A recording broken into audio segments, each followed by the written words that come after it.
com certeza, de todos vocês. Edgar, dá uma palavrinha para a gente, dá um oi para todos nós. Boa noite, tudo bem, pessoal? É um prazer muito grande estar aqui com vocês e, de tudo correr bem, é uma criança de 12 anos, né? A gente está aí crescendo a cada dia, obedecendo essas leis vigentes no país. Nosso estatuto já é a 5ª alteração, só para vocês terem uma ideia, e com a ajuda aí do Marcos Rocha, né, de toda essa equipe aí fantástica, a gente continua, né, seguindo aí o nosso caminho, buscando novos horizontes, né? As leis permitem a gente aprovar projetos, tem vários tipos de leis aí no país, e o Instituto é a referência por isso, né? Porque a gente busca realmente estar inovando, tanto no esporte convencional como o paralímpico, né? E outras ações também. A gente tem uma referência muito forte na corrida de rua no país, mais de 42 milhões de reais executados, então isso é muito importante. E a gente quer expandir o portfólio para outras ações também. Então, o nosso foco é esse, né? O nosso planejamento estratégico está voltado para isso, e por isso que a gente tem muita experiência nessas áreas, né, de aprovação, a captação, a execução e a prestação de contas, né? Se a gente não tiver aí uma equipe para cuidar disso, um escritório contábil para fazer toda essa parte, realmente fica a desejar, e aí a gente não seria essa referência que a gente é hoje. Então, vamos aproveitar, tem muita coisa boa aqui para a gente colocar em prática, vocês vão realmente sair daqui impactados. Um abraço a todos e sucesso, hein? Muito obrigado, Edgar. Muito bom estar ouvindo você ali. Essa referência no esporte 1. Muito bom. Vou passar algumas recomendações, né, a respeito aí, né, algumas orientações, né, desse nosso workshop, que é hoje e amanhã, às 2 horas até às 22 horas. Todos os microfones, né, vão estar no mudo, né, eles estão no mudo. No final, né, a gente vai reservar 30 minutos, tanto hoje como amanhã, né, 30 minutos para perguntas. Durante a apresentação, vocês podem enviar perguntas pelo chat, né? Enquanto a gente vai fazendo a apresentação, vai surgindo uma pergunta, uma dúvida, vai já encaminhando pelo chat, a gente vai tentar responder uma parte delas, né, nesses 30 minutos finais, né? E com relação ao material, né, não precisa anotando muita coisa, tirando foto, nada. Nós vamos disponibilizar tanto os slides como mais 2 e-books, tá? Depois para vocês. E também, na próxima semana, nós vamos fazer uma live, depois na quinta-feira, todas as perguntas e bate-papo mesmo, que nós não conseguimos fazer nesse workshop. Ok? E outra coisa também, de participação, a gente vai expedir o certificado de participação, vai ser encaminhado pelo e-mail. Então, não se preocupem em anotar nada também, tá bom? Vamos começar. Eu até vou perguntar para o Diego, eu estou com eco na minha fala.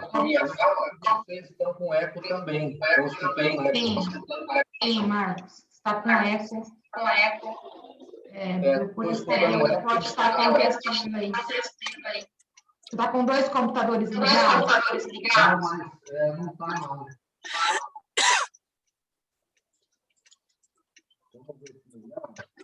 Ficou bom? Sumiu o eco. Para mim está bom. Então tá bom. Eu vou compartilhar aqui. Nós vamos começar a fazer as perguntas. Vou mandar para o chat. Voltou o eco.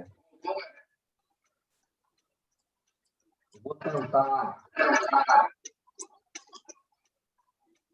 desligar aqui para ver se mais claro.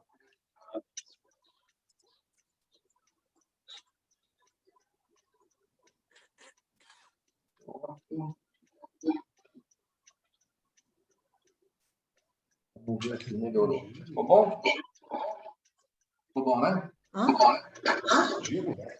Não sei, só estou avisando. Bom, vamos tentar fazer o compartilhamento de tela com vocês. Para mim, não está com eco mais, não.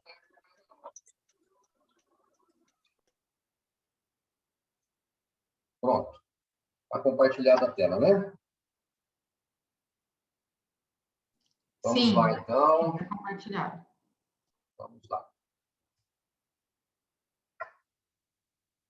Bom, nós já falamos um pouquinho das 3 entidades, né? Que é o Correr Bem, Instituto Correr Bem, o Minuto Social e o Instituto Agrega, que são aí os patrocinadores, né? Os realizadores desse evento. E, no momento, cada um depois vai falar um pouquinho também sobre essas instituições para vocês, tá?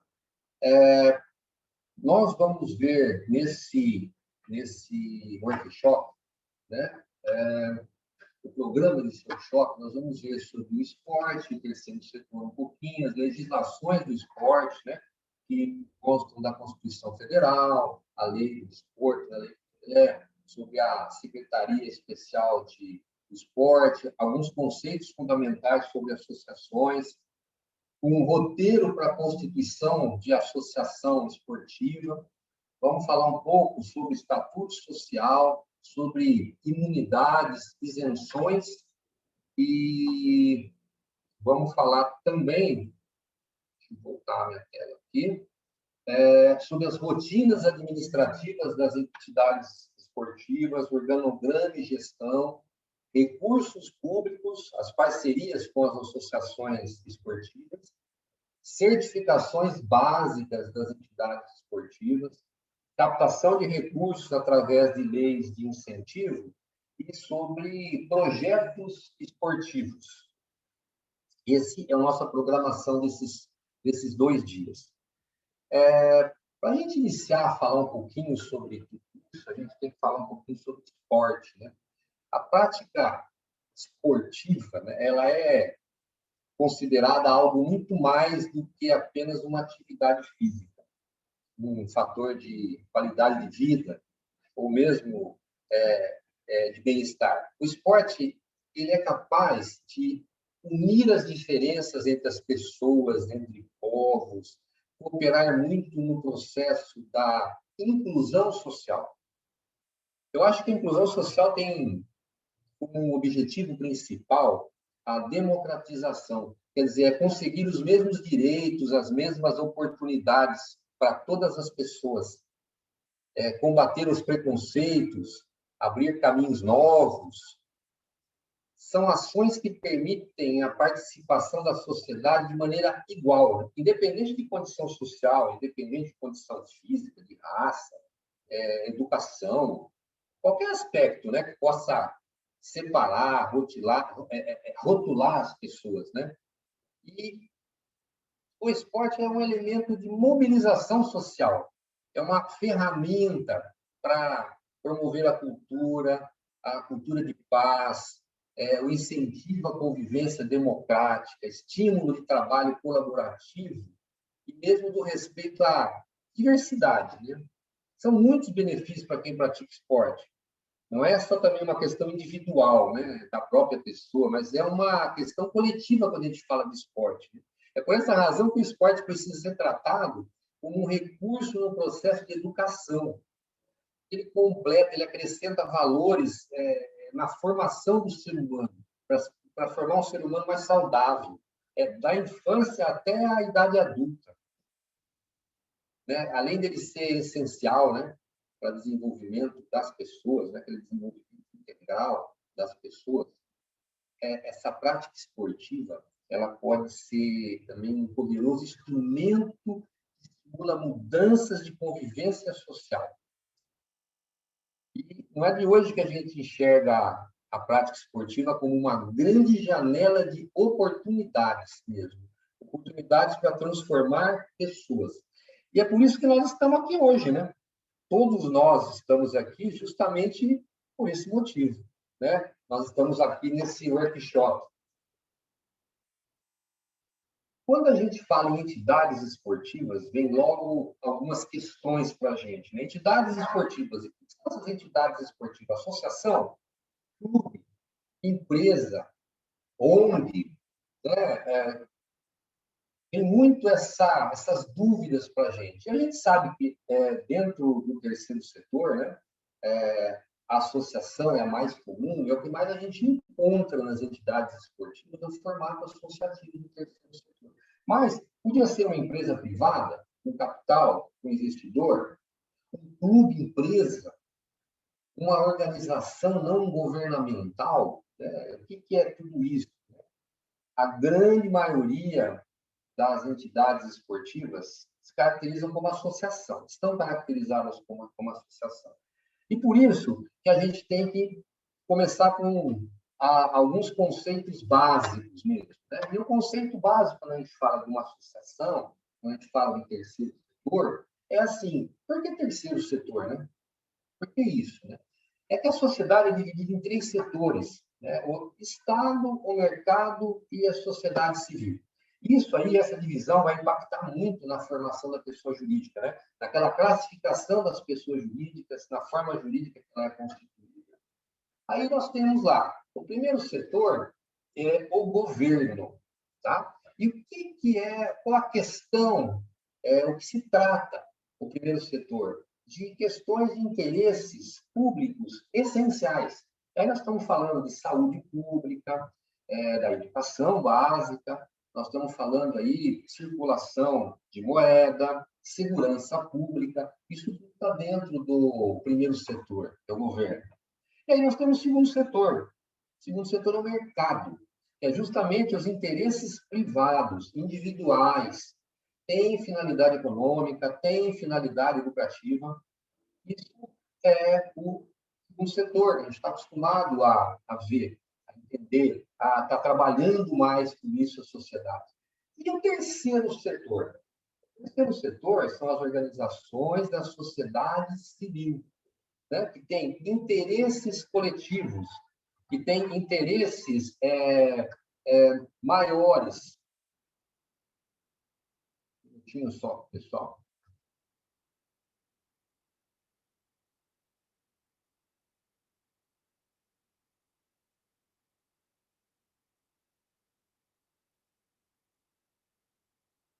Não está compartilhando, pessoal? Não, Marcos, não está compartilhando o teu PDF. Aonde que parou, hein?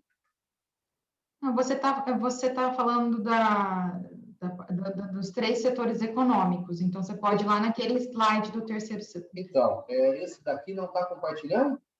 Vocês não estão Não, vendo agora? não. Coloca para compartilhar de novo ali embaixo. Então, eu vou compartilhar de novo aqui, que pode ter dado um probleminha aqui. Então, eu vou entrar aqui de novo. E você não se preocupe em admitir as pessoas que estão entrando, que a gente está fazendo isso. Não tô fazendo isso mesmo, não, tá? Tá só na tua desktop, só na sua tela azul. Vou tentar de novo aqui. Deixa eu parar aqui o compartilhamento. Vou abrir de novo ele.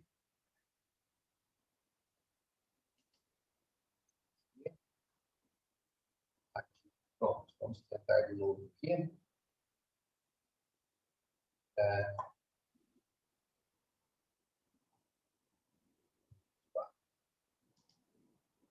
Compartilhar.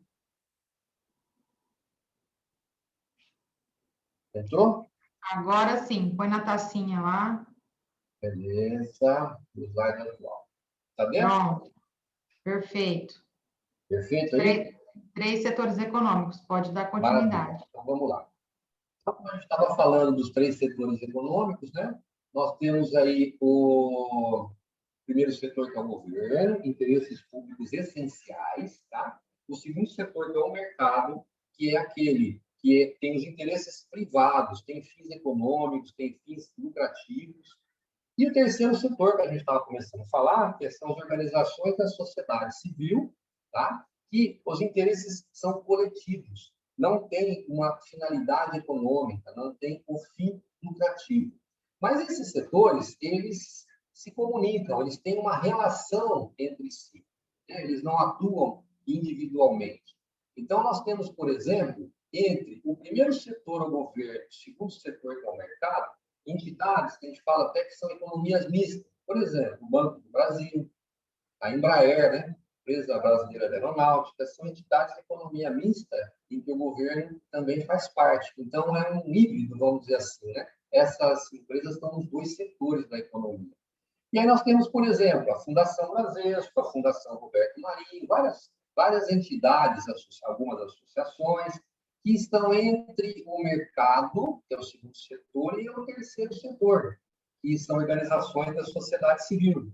Tem um link, né, híbrido entre os dois setores. E, por exemplo, entre o primeiro setor governo e o terceiro setor organização da sociedade civil, nós temos, por exemplo, a OAB, que é a Ordem dos Advogados do Brasil, outros conselhos, né, vários conselhos semelhantes, né, Conselho Federal de Contabilidade, os conselhos de medicina, de arquitetura, fazem parte desse modelo híbrido. A FUNAI, né, que é o órgão do Ministério da Justiça, também é híbrido entre o governo e entre o setor da sociedade civil.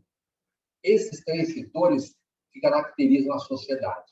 E aí, dentro desse segmento, desses setores, a gente fala assim, o que está dentro do primeiro setor, que é o governo? Quais são as naturezas jurídicas classificadas na Receita Federal? Né? O que a gente tem dentro do primeiro setor como natureza jurídica? Nós temos a Presidência da República, os ministérios, os governos estaduais, os governos municipais, as secretarias, as autarquias, fazem parte dessa natureza jurídica do primeiro setor, que é o governo. No segundo setor, que é o mercado, nós só temos essas situações, as empresas limitadas, estão dentro do segundo setor, com todas as suas variações. Hoje nós temos empresa limitada, que ela é unipessoal. Nós temos as empresas individuais, a EIRELI, a MEI. Nós temos as sociedades simples, as sociedades anônimas, tanto de capital fechado como de capital aberto, também estão dentro do segundo setor. E as cooperativas, tá? As cooperativas, às vezes, que causam um pouquinho de estranheza, às vezes, né? Quando a gente fala de cooperativa dentro do segundo setor mercado, ela tem muito do associativismo, né? É o cooperativismo. Ela lembra muito a forma de ação dentro do terceiro setor. Mas as cooperativas têm capital, elas remuneram esse capital, por isso que elas estão dentro do segundo setor, que é o mercado, tá? O terceiro setor, que são as organizações da sociedade civil, existem algumas naturezas jurídicas, e somente essas naturezas jurídicas, tá? São as associações, as fundações, as igrejas, os sindicatos, os condomínio residencial, condomínio empresarial, industrial, e os partidos políticos. São somente essas 6 naturezas jurídicas que estão dentro do terceiro setor. Tá? Isso que a gente tem hoje nos 3 setores, as naturezas jurídicas desses 3 setores. E aí, para a gente ter uma ideia, né, do que nós estamos falando do terceiro setor, porque a gente vai se interessar em agora abrir e falar do terceiro setor. Por quê? A maioria das entidades esportivas estão dentro do terceiro setor, estão nesse formato. Nós temos um mapa dessa sociedade civil organizada. Isso é fornecido pelo IPEA, né, que é o Instituto de Pesquisa Econômica Aplicada. É um site muito interessante para a gente, ele está bem atualizado para a gente pegar informações. E a Receita Federal. Para vocês terem uma ideia, nós temos 820 mil organizações da sociedade civil. É muita coisa. A gente acha assim, é muita coisa, tá? Apesar do tamanho do Brasil, é muita coisa. Dessas 820 mil, nós temos 709 mil associações privadas. 86% são associações privadas. Fundações privadas, só 12 mil, só 2%. E organizações religiosas, em 99 mil, 12%. Para a gente ter uma ideia do que a gente está falando, se não me engano, na Alemanha, ela tem muito menos associações, tem mais fundações, são só 5 mil. Nós temos 5 mil fundações, que é muito mais. Então, assim, eu não sei a organização da sociedade civil, se está em torno de 10 ou 15 mil só. Aqui nós temos 820 mil. É bastante grande.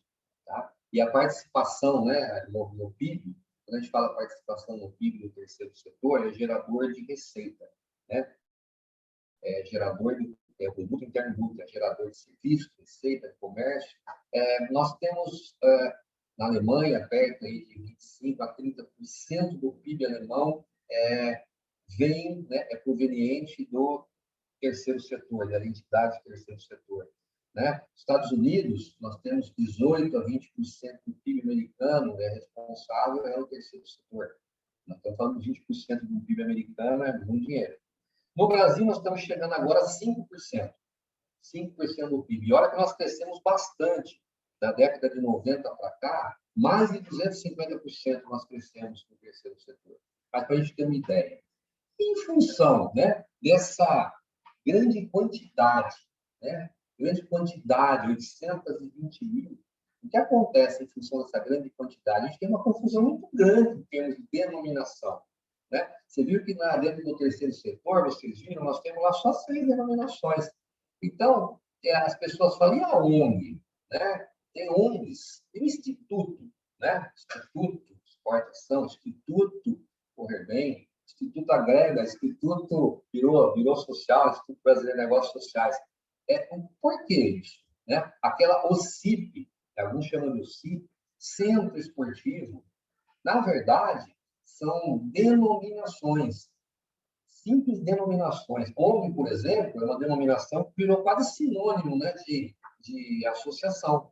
Praticamente virou um sinônimo de associação, ONG, é a organização não governamental. Mas não tem uma natureza jurídica, o instituto também não. Então, é uma simples denominação. Isso causa às vezes, muita confusão, né, das pessoas com relação a isso. Né?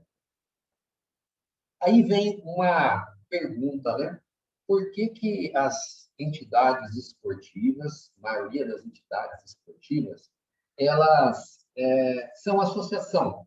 Por que elas são associação, a maioria das entidades esportivas? Então, dentro do terceiro setor, o mercado do esporte. Praticamente, o mercado do esporte está dentro do terceiro setor.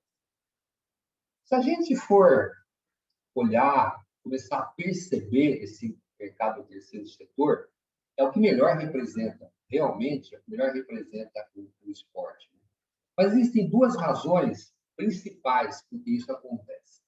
A primeira, se a gente analisar, né, começa a analisar, a gente vê que muitas iniciativas esportivas começam com união de pessoas, né? União de pessoas que buscam uma prática, uma modalidade, uma união de pessoas que têm um interesse comum. Conforme esse grupo cresce, aí essa prática de esporte se torna mais sólida, surge aquele natural interesse de participação em campeonatos, participação em eventos. Para que isso aconteça, então, começa a se formar equipes que precisam ter um CNPJ, que significa, de repente, ter uma empresa formatada. Algumas dessas equipes se tornam empresas do segundo setor, que visam lucro, né, que têm uma finalidade econômica, que pagam tributos, tá?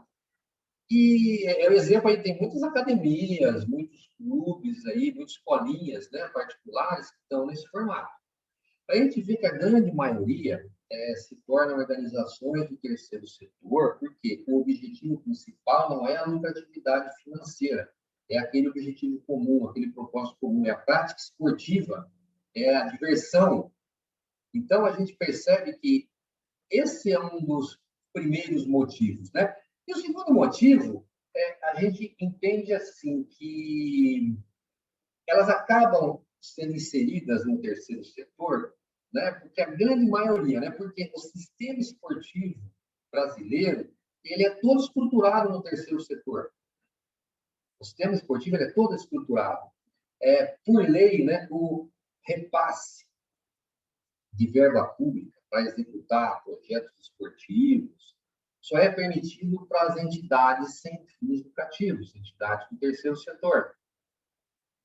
A gente vê que, de um modo geral, o esporte depende de políticas públicas para se sustentar. E ele acabou sendo organizado dentro do terceiro setor. Os comitês, né, os comitês olímpico, paralímpico do Brasil, as próprias confederações, Confederação Brasileira, as federações, são todas entidades do terceiro setor. E aí, para que essas entidades, né, de prática desportiva, das associações, elas consigam se filiar nesses órgãos e participar de competições oficiais, elas também precisam ser entidades sem fins lucrativos. Então, essas duas razões principais, né, são as mais importantes para a gente falar assim, por que as associações esportivas, né, são um formato associativo, acaba sendo predominante, acaba predominando.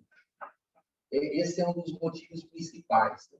E aí, como nós estamos falando que a grande maioria é no formato associativo, é uma associação esportiva, né? Então, a gente vai ver assim, quando a gente fala de esporte, associação, existem algumas legislações, são básicas, todo mundo precisa conhecer. E elas são muito básicas. A primeira delas é a Constituição Federal. Tem lá o título 8º da Constituição Federal, que fala da ordem social. Tem lá vários artigos, tá, que falam do desporto, do esporte.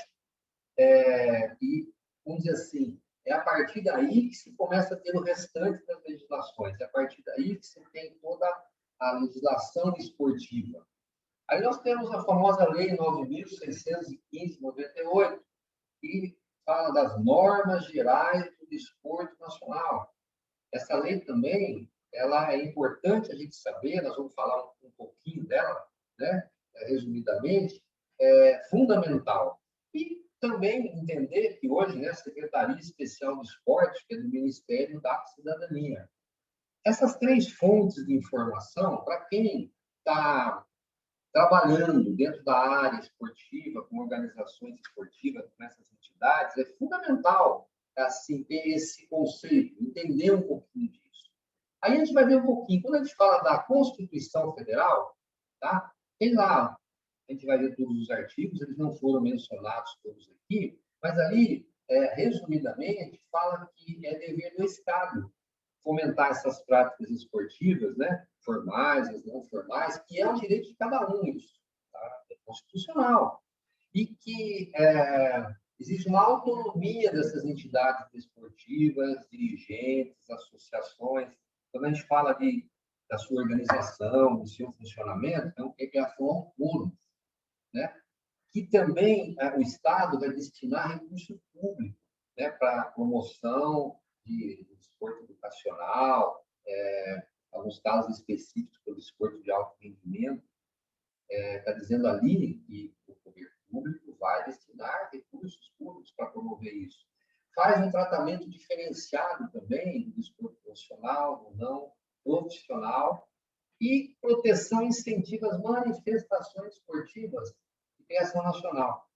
Tá? E vai dizer claramente ali que o poder público vai incentivar o lazer como uma forma de promoção social. Então, é muito importante a gente ler na Constituição Federal esses artigos, né, que são um pouco mais, são mais detalhados, sobre o esporte, sobre o desporto. E aí, quando a gente vai para a lei geral, né, do esporte, que é a lei conhecida também como Lei Pelé, né, que fala a Lei 9.615 de 98, que fala das orientações e procedimentos gerais sobre o desporto. Essa lei foi criada com o intuito de dar mais transparência, mais profissionalismo para o esporte nacional. Ela aí instituiu várias situações, né? Fim do passe nos clubes de futebol, instituiu o direito do consumidor nos esportes, disciplinou a prestação de contas dos dirigentes dos clubes, criação de ligas, federações, associações, e ela também determinou a profissionalização, com a obrigatoriedade da transformação, às vezes, de clubes em empresas, criou verbas para o esporte olímpico, paralímpico, né? E essa lei também ela definiu aí quais são os órgãos que são responsáveis por fiscalizar tudo isso, determinou uma independência dos tribunais de justiça esportiva. Então, a gente percebe que é fundamental ler essa lei, tentar entender essa lei, a fundo detalhes dessa lei, é importantíssimo, né? E a própria legislação, a própria lei, né, fala um pouquinho da questão dos esportes, né, que ela abrange, ela é bem ampla, né? Ela abrange as práticas formais e as não formais, né? Uma prática desportiva formal é aquela que tem regra, né? São normas nacionais, normas internacionais para participar aí dos eventos, né, das competições, tem regras desportivas. Isso é uma prática desportiva formal. E também fala da prática desportiva não formal, né? Que é aquela que tem os participantes têm uma liberdade plena. Então, animais para diversão, para recreação, não segue norma, né, específica, uma regra específica, não tem uma regra específica para seguir, né? E também, né, essa lei fala bastante claramente dessas modalidades, dessas manifestações, né, que é reconhecida, que o esporte é reconhecido. E fala muito do desporto escolar, né, que é o desporto educacional, né, esse que é praticado nas escolas, no sistema de ensino, né? Ele tem uma finalidade de alcançar um desenvolvimento integral das pessoas, das crianças, na formação, né, para exercer a cidadania, a prática do lazer. Fala do desporto de participação, que é de modo voluntário, nesse caso, né? Compreende aí aquelas modalidades esportivas, né, que são praticadas com uma finalidade maior é contribuir para a integração das pessoas, né, na vida social. Os praticantes promove aí saúde, promove educação, preservação do meio ambiente, são promoções e o desporto de participação vem possibilitar. Aí nós temos o desporto de rendimento, que esse é praticado segundo as normas da lei, né, do esporte, seguindo regras de prática desportiva, são regras nacionais, regras internacionais, né? E tem uma finalidade de obter resultados de competições, para integrar pessoas de comunidades do próprio país e também de outras nações. Tá? Esse é o desporto de rendimento. E nós temos o desporto de formação, né, que tem uma característica aí para estimular, né, para fomentar os conhecimentos esportivos, né, para garantir competência técnica, promover o aperfeiçoamento, esse aperfeiçoamento assim, de qualidade, né, qualitativo, quantitativo dessa prática esportiva. Né? Isso em termos de recreação, recreativo mesmo, recreação. Né? E esse desporto de rendimento, ele acaba sendo organizado, né, praticado de uma forma profissional e não profissional.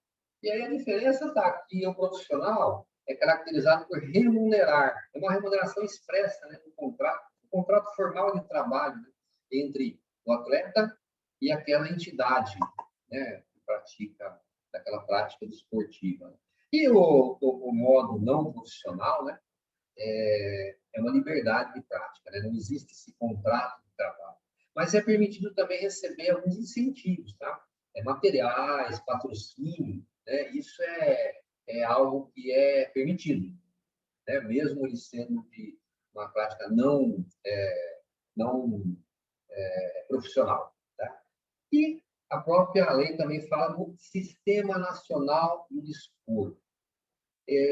Une pessoas físicas, pessoas jurídicas, privadas, né, também com fim lucrativo ou sem fins lucrativos, né, para coordenar, administrar, fazer as normas, apoiar a parte prática do esporte e também a justiça desportiva. Também faz parte do Sistema Nacional de Desporto. E aí, a gente falou da Secretaria Especial do Esporte, né? A finalidade, que é do Ministério da Cidadania, né? Foi transformado no Ministério do Esporte, né? E Secretaria Especial do Esporte, fazendo parte desse ministério, e ela que é responsável pela construção da Política Nacional do Esporte. Além de desenvolver, assim, ela desenvolve esporte de alto rendimento, A secretaria também, ela trabalha com ações de inclusão social, tá? Por meio do esporte. Visando isso, está visando para a população, para as pessoas em vulnerabilidade, um acesso gratuito para a prática esportiva. Aí, nós temos aí o Bolsa Atleta, a Lei de Incentivo ao Esporte, o Programa Segundo Tempo, a Força no Esporte, a gestão do legado olímpico, controle de dopagem, né? São atribuições dessa secretaria. Essas são atribuições da Secretaria Especial do Esporte. Quando a gente começa a falar de associação, né, vimos essa legislação básica que a gente tem que olhar, a gente tem alguns conceitos dentro do terceiro setor que são conceitos fundamentais, importantes para a gente ter em mente, que faz toda a diferença quando a gente trabalha com esse modelo de negócios sociais, negócios ambientais, negócios sociais na área do esporte.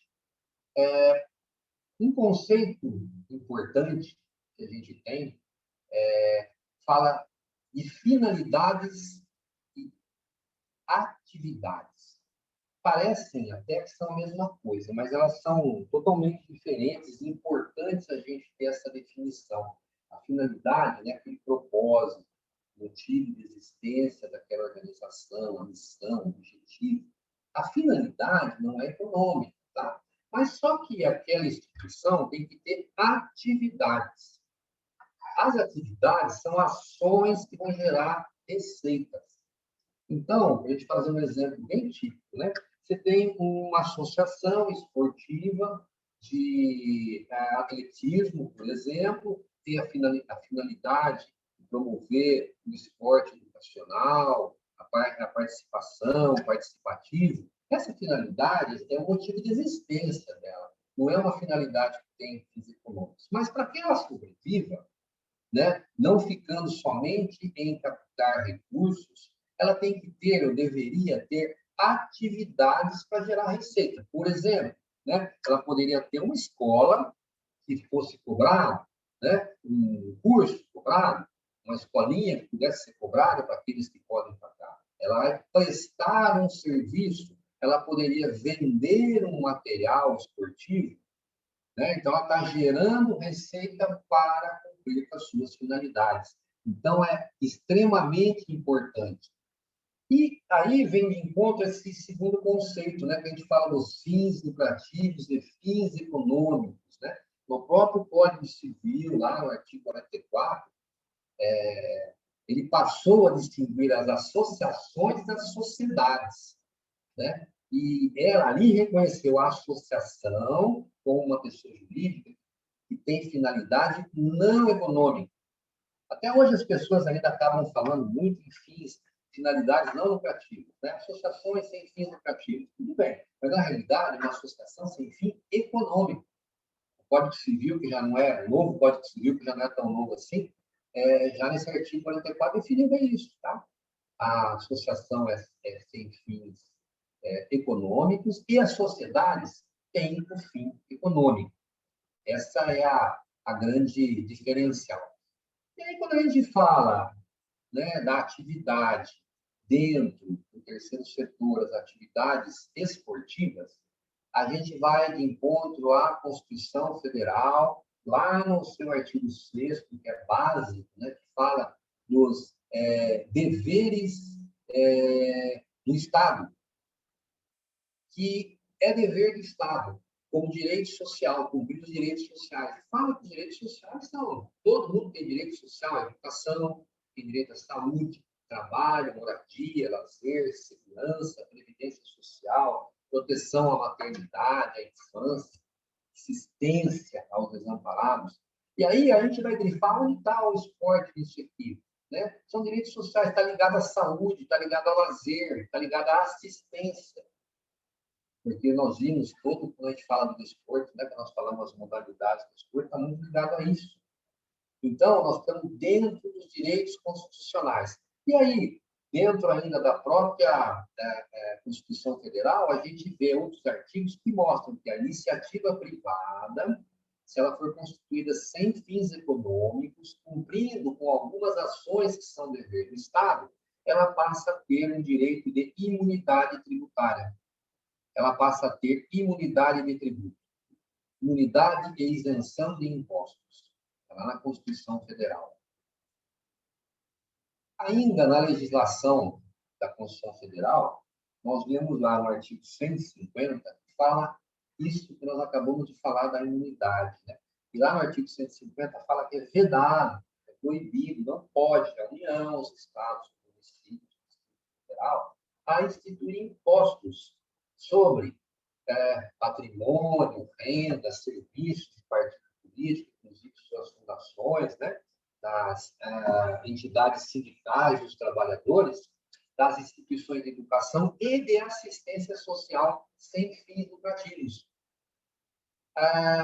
E aí a gente vê que isso é vedado constitucionalmente, é muito claro, e a gente vê, às vezes, ainda alguns municípios, por exemplo, colocar empecilhos para reconhecer a imunidade no ISS, por exemplo. Nós temos vários casos, em Campinas, no Rio, em alguns locais, em alguns municípios, e é complicado. Você chega a entrar com medida até judicial para falar, olha, município, não é você que me dá a imunidade, é a Constituição Federal. Está escrito lá no seu artigo 150. Tá? Mas está aí, isso é fundamental. Né? E, realmente, essas vedações, né, expressas, né, cumprindo o patrimônio, a renda e os serviços relacionados com as finalidades essenciais da entidade. Tá? Então, na entidade, você está podendo, de repente, vender um determinado produto, para você aplicar essa receita nas finalidades, está tudo certo. Tá? Mas tem que ser algo compatível dentro das finalidades essenciais para a gente ter esse direito. E aí, né, existe no Código Tributário Nacional, que fala sobre a imunidade, sobre os impostos, alguns requisitos básicos, né, que estão lá no artigo 14 do Código Tributário Nacional. Né?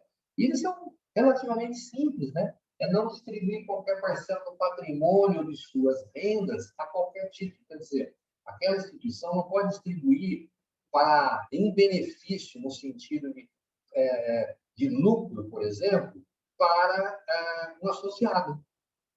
Tá? Porque senão não é a finalidade. E tem que aplicar no país, integralmente, recursos na manutenção dos seus objetivos.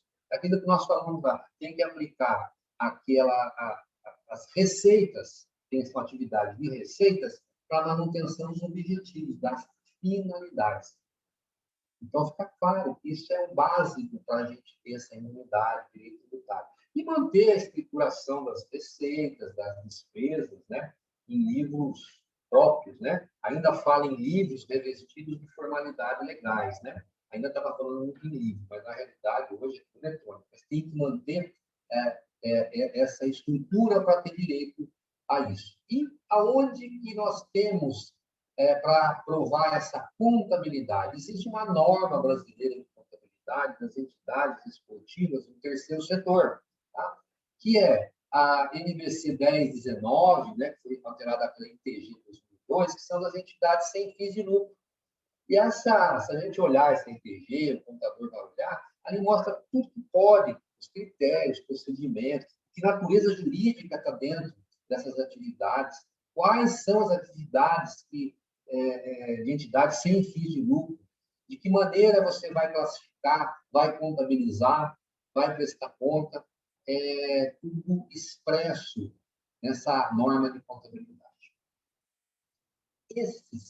Esses itens que nós passamos agora são aqueles conceitos importantes para a gente entrar na associação esportiva, que é o foco, né? Porque nós vimos que a maior quantidade das entidades esportivas está nesse formato. Nós vamos ver um pouquinho aí. Quais são essas nomenclaturas usuais que todo mundo já ouviu falar, alguns conceitos, um pouquinho uma síntese para constituir uma associação, organograma, né, um estatuto, as rotinas, um pouquinho do que é obrigatório essas instituições fazerem. Né? A gente fala de associação esportiva. E aí, Para iniciar, a gente tem muito uma dúvida, as pessoas têm muita dúvida com relação à associação ou fundação, né? É a mesma coisa, como que eu faço? Eu abro uma associação, eu abro uma fundação? Qual a diferença básica, fundamental sobre isso daí? Quando a gente fala em associação, nós estamos falando, ó, um grupo de pessoas, né, que se reúne para um benefício comum, coletivo, com uma finalidade coletiva. E aí que são chamadas de associados, né? E elas que estabelecem as regras dessa associação, estatuto, elas vão estabelecer, tem que ser sem finalidade econômica, né? Ou fim lucrativo, e a Constituição Federal tem lá o artigo 5º também que fala, né, da Constituição para você constituir uma associação, né? É plena liberdade, né, constituir associação para fins lícitos, lógico, né? Ninguém pode assim, impedir que se abra uma associação para fins lícitos. Só é vedado, né? É vedada, né? Essa interferência estatal, essa criação independe, né? Depois nós vamos ver algumas coisas mais, mas independe. Isso é uma associação. E fundação, né? Quando a gente fala em fundação, né? É a mesma coisa, é um grupo, só que é um grupo de bens, que aí é um patrimônio, que ele fica vinculado a alguns objetivos coletivos. Por exemplo, religioso, moral, cultural, assistencial, né? Que são as finalidades. E sempre uma fundação é instituída como uma escritura pública, o mesmo testamento, tá? Alguém que deixa algum bem, um testamento de uma escritura pública. E a gente fala que fundação é um fundo em ação, é um patrimônio, é um fundo, né, criado para ação, para alguma finalidade. Né? No caso, por exemplo, cultural, assistencial, é a grande diferença. Né? Só que a aprovação dos atos, né, pelo Ministério Público, existe um curador das fundações. E o que acontece? A lei impede que se modifique os objetivos. Se ela foi criada com uma finalidade, né, na hora que foi feita uma escritura pública e tal, ela é vinculada a um objetivo, ela não pode ser mudada. Então, esse é o grande diferencial de associação ou fundação. Existem, por exemplo, algumas fundações, Fundação do Esporte, por exemplo, conheço algumas fundações, que existe um bem, por exemplo, um patrimônio doado, um prédio, uma estrutura, um estádio de futebol. Eu já vi alguns clubes que têm fundação, né? A fundação, na verdade, é uma doação do estádio de futebol para aquela... no clube, vamos dizer assim, mas para não ficar na mão do clube, você cria uma fundação. Né? E aí tem a questão da aprovação pelo Ministério Público. Tá? E aí, quando nós estamos falando de associação, vem algumas noções básicas, tá? Mas que muita gente acaba ainda confundindo, né? Ainda acaba não entendendo um pouco. Né? A gente vai falar muito de edital, né? Edital de eventos, que a gente está acostumado, e tal, seleção de projetos e tal. O que é um edital, na verdade, né? Um ato escrito, né, que apresenta ainda tem aviso, uma citação, um comunicado, né? Ó, estou comunicando que vamos fazer tal coisa. Estou avisando que vai ter evento esportivo, você pode participar. Estou avisando que você pode entregar um projeto. Isso é um edital. Simplesmente isso, né? Pus um modelinho de edital, para você ter uma ideia. Assim, edital deve falar assim, ó, edital de uma assembleia que vai acontecer, por exemplo, você vai pôr a data, a hora que vai acontecer, o endereço, né? Vai ser realizado o quê? Uma assembleia, de quem, né? E qual a pauta? O que vai acontecer nessa assembleia? Você está avisando que vai ter uma assembleia, né? Aprovação de contas, resultado de atividades, aprovação do plano de trabalho, assina-se e publica esse edital conforme o seu estatuto prevê, né? Ou às vezes publicado em jornal, ou às vezes mandando comunicado para todos os associados, às vezes colocando no site, enviando e-mail, colocando uma série. São várias maneiras de você publicar um edital. Editais, né, os mais variados formatos, né? Que basicamente vão acabar falando a mesma coisa, mostrando a mesma coisa. Outro nome, outra nomenclatura que a gente vai usar muito quando a gente fala de associação e trabalhar é ata. Atas. O que é uma ata? Né? O que significa uma ata? Uma ata é um registro, um relatório que você transcreve alguma coisa que aconteceu, que foi visto, debatido, ajustado, acertado numa reunião, numa assembleia, né? Pode ter atas de várias coisas, ata de assembleia, ata de reunião, ata de convenção. Então, é simplesmente um registro de alguma coisa que ocorreu. A gente tem vários modelos de ata. Então, por exemplo, aqui também tem um modelo de uma ata de reunião de conselho. Tá? Essa ata de reunião de conselho mostrou lá que na data tal que aconteceu, né? Reuniu-se determinados membros do conselho e foi deliberado o seguinte. Aí você coloca tudo que precisa ser colocado. Olha, teve um problema, tivemos que mudar a sede por esse e aquele motivo, foi realizada uma prestação de contas em um determinado treinamento, algum evento. Né? Então, você relata tudo que foi visto na reunião, coloca-se numa ata, assinam os presentes e muitas dessas atas, às vezes, elas têm que ser registradas no cartório, se elas forem oficiais, por exemplo. Né? Regimento interno, né? Que às vezes é muito confundido com o estatuto. O regimento interno, a gente fala que é um conjunto de regras, né? É aquilo que você estabelece para funcionar a sua instituição, né? Em qualquer atividade, nos mais variados campos possíveis, né? Ali você relata de que maneira a instituição vai funcionar.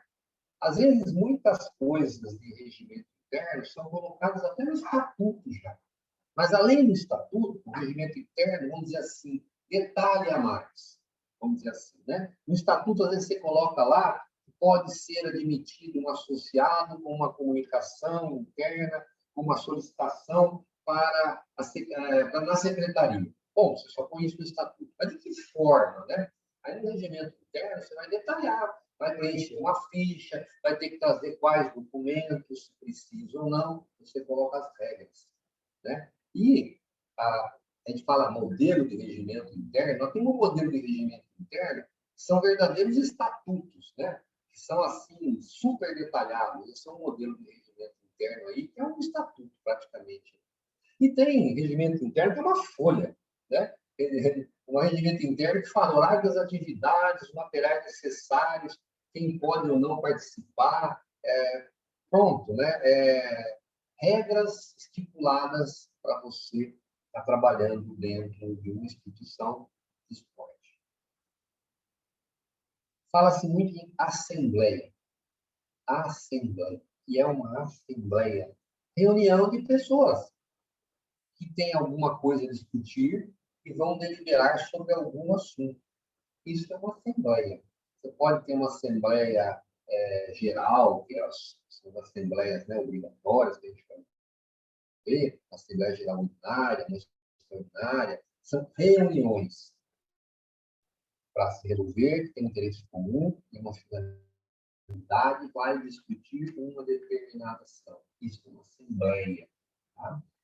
E aí, quando a gente está falando de associação, nós vamos olhar no Código Civil, alguns itens do Código Civil, falando um pouquinho do que é essa associação, né? E na Constituição Federal. Aí no Código Civil lá fala de associação, tudo que nós falamos até agora, né? Uma reunião de pessoas, né? União de pessoas com fim não econômico. Bom, isso é uma associação. E interessante, né, que está ali que entre os associados, né, não existe direitos, obrigações recíprocas, não pode ter. Os associados têm livre participação, né? E essa denominação de associados, né, o próprio Código Civil deixa muito claro que é para as organizações, para as associações. E os sócios é mais para atividade, uma sociedade comercial. E até hoje a gente percebe muita diferença sobre isso. A gente ainda acha um estatuto com a denominação de sócios, né? Mas, na verdade, são associados. O Código Civil deixa claro essa diferença, né, entre sócio e associado. E também fala lá no artigo 5º, né, no inciso 17 lá, que é plena liberdade de associação para fins lícitos. Ninguém pode falar que impedir de abrir uma associação. Vedado, lógico, para caráter paramilitar, né? Não podemos concorrer com as Forças Armadas nem ao poder militar.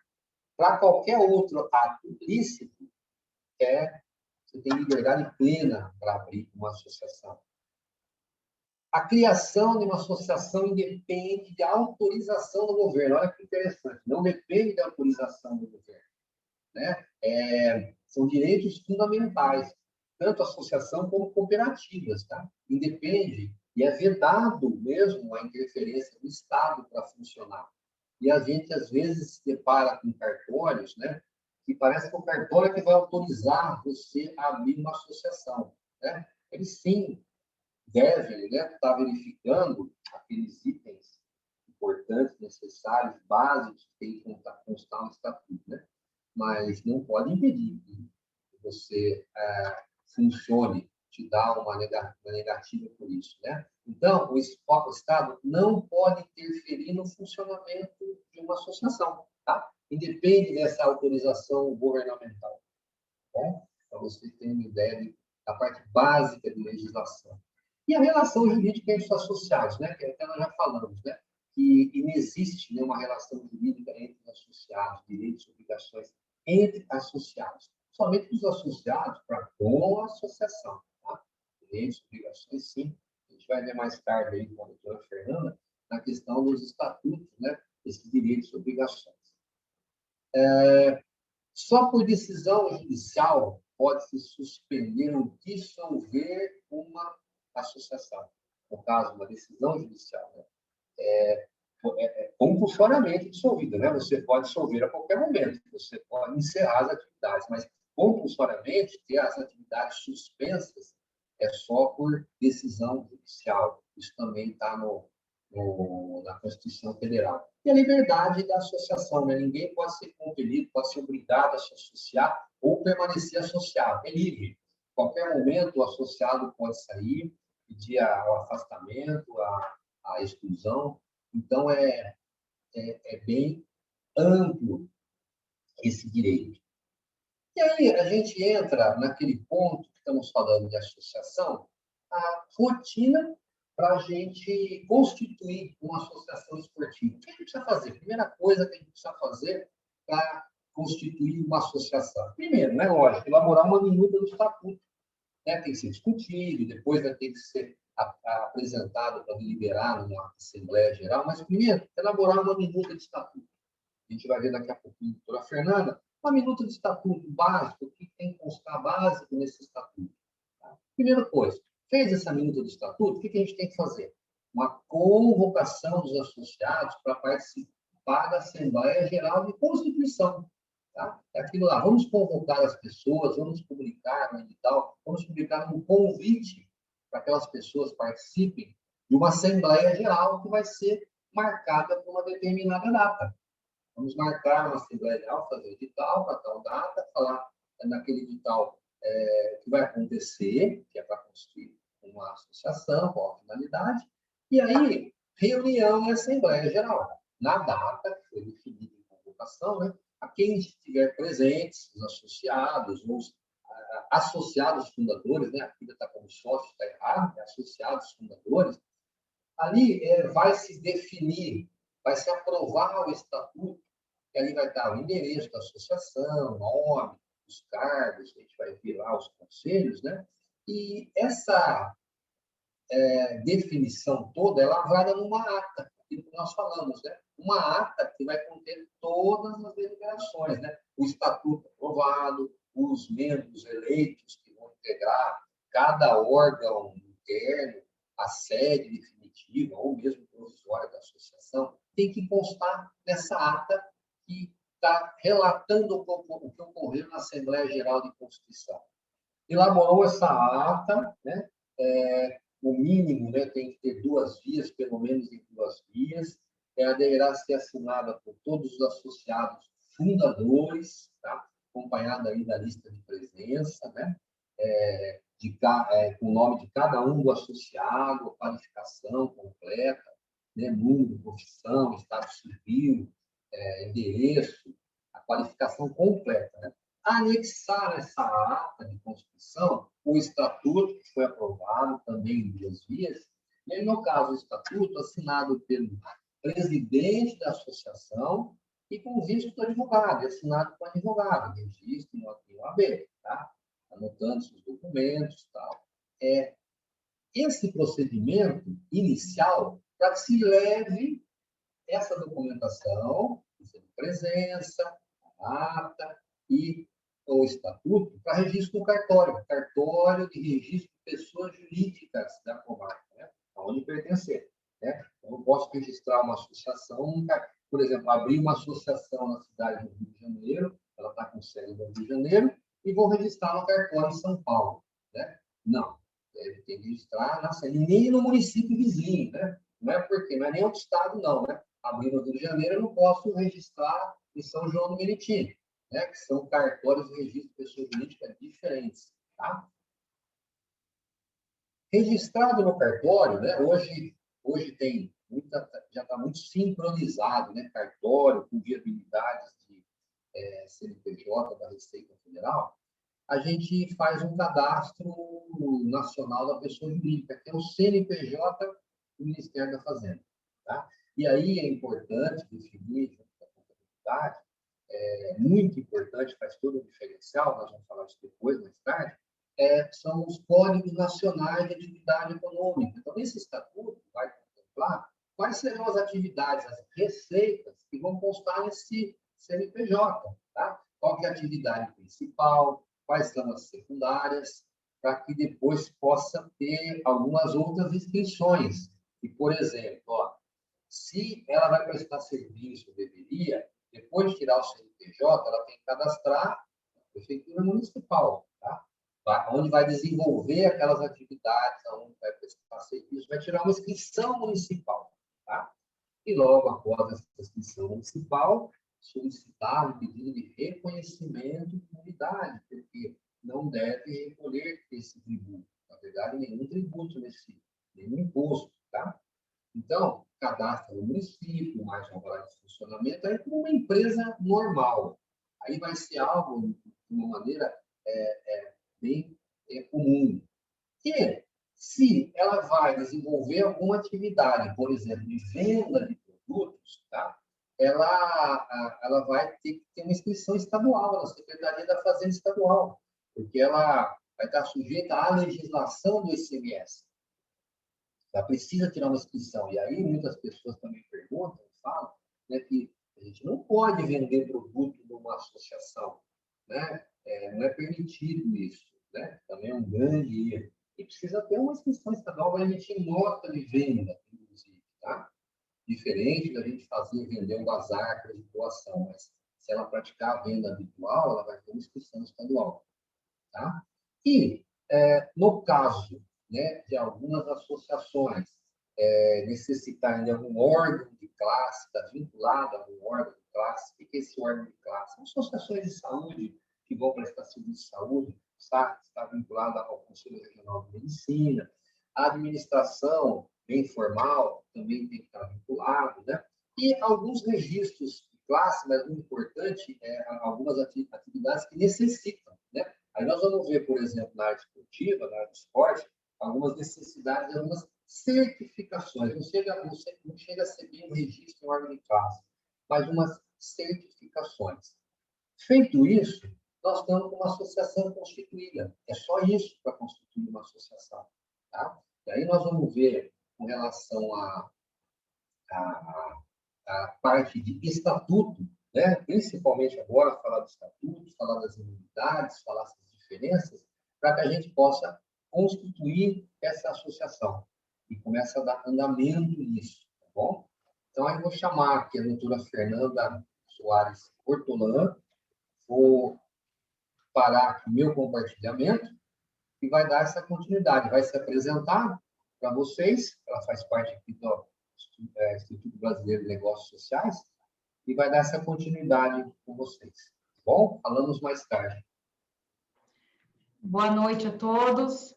Será que tem gente acordada aí ainda? O Marcos, durante a fala dele... Vocês estão me ouvindo? Está ouvindo, Marcos? Ah, sim. Durante a fala dele, ele estava falando mais tarde. Eu falei, vixe, agora me sobrou aí no máximo 30 minutos para a gente falar de um assunto um pouco maçante. Pela hora, eu espero que a gente consiga se concentrar nesse instrumento jurídico que é o Estatuto Social. Vou falar um pouco também das questões das imunidades tributárias, né? A organização hoje, para ela existir, ela precisa de um estatuto. Primeiro vou me apresentar, eu sou a Fernanda, sou advogada, cofundadora junto com o Marcos e uma equipe do Instituto Brasileiro de Negócios Sociais, o Birô Social. A minha especialidade é terceiro setor, eu trabalho em terceiro setor tem 5 anos, me tornei advogada porque eu percebi que existem condições de a gente atuar em prol da sociedade, pela coletividade. Eu trabalho na função de trazer à tona e conectar os setores econômicos em prol de negócios de impacto positivo. E é com satisfação que a gente fala da área do esporte, né? Que a gente, como o Marcos falou no começo, a gente entende que o esporte é a alavanca para tirar da vulnerabilidade aí muitas pessoas que vivem hoje nas periferias. A gente conhece vários projetos nesse sentido. Além do mais, traz qualidade de vida, né? Então, além disso, a gente vê que o esporte, cada dia mais, tem essa função aí de trazer qualidade de vida e todos, até estou tentando me tornar uma atleta e quem sabe um dia eu faço parte do grupo de vocês, já brinquei com a Andréia sobre isso. Quem sabe um dia, o Marcos, Edgar, a Andréia já está à frente disso, acho que um dia eu consigo. Vou apresentar aqui para vocês também um PDF, e a gente vai acompanhando, e se caso vocês tiverem dúvidas, no final, quiserem, a gente vai abrir um espaço, e também eu peço para que escrevam no chat, por favor, se vocês puderem escrever no chat a dúvida, talvez a gente não consiga responder todas as dúvidas hoje, mas nós nos comprometemos a estar respondendo, às vezes por e-mail, né, pelo nome de vocês, a gente consegue ter o acesso aí de quem está perguntando. A gente não vai deixar ninguém com a dúvida, e como o Marcos falou no começo também, temos aí a intenção de fazer um grupo e a gente vai colocando material ali e debatendo o assunto. O Estatuto Social é o ato constitutivo da entidade, né? Para quem tem uma associação já constituída, teve que elaborar um Estatuto Social, onde ali tem as regras, as normas que regem a organização. Essas normas, elas são pessoais da organização, da pessoa jurídica em questão, que é a entidade, e ela regula, né, as normas burocráticas, técnicas e jurídicas ali da organização. Quem que é o grupo gestor, né, quem são as pessoas que são responsáveis por aquele grupo, qual que é a função delas. A gente vai passando aqui as etapas e vocês vão entendendo um pouco desse instrumento regulatório das organizações do terceiro setor. A associação ela é constituída por um estatuto e as empresas privadas são constituídas por um contrato social. Então, a maioria das pessoas escutam muito falar dos contratos sociais, que são registrados na junta comercial. O caso do estatuto, conforme o Marcos já disse, ele é registrado no cartório de títulos e documentos, né? É um cartório de pessoas jurídicas, é lá que é registrado o estatuto de constituição. A hora que a gente registra esse estatuto, ele fica público e a associação, junto com a Receita Federal, que é o próximo passo, o Marcos já disse, né, que se registra na Receita Federal, ela tem o seu CNPJ e está pronta aí para atuar na sociedade. E como exemplo, a gente sempre coloca, né, nós, pessoas físicas, temos a certidão de nascimento, e as pessoas jurídicas, do segundo setor, o contrato social, e do terceiro setor, o estatuto social. O Estatuto Social ele é construído, né, o alicerce dele, ele é construído com base no Código Civil vigente, né? Hoje o Código Civil ele dá as diretrizes do que a gente deve seguir para construir um estatuto. E tudo muito simples, né?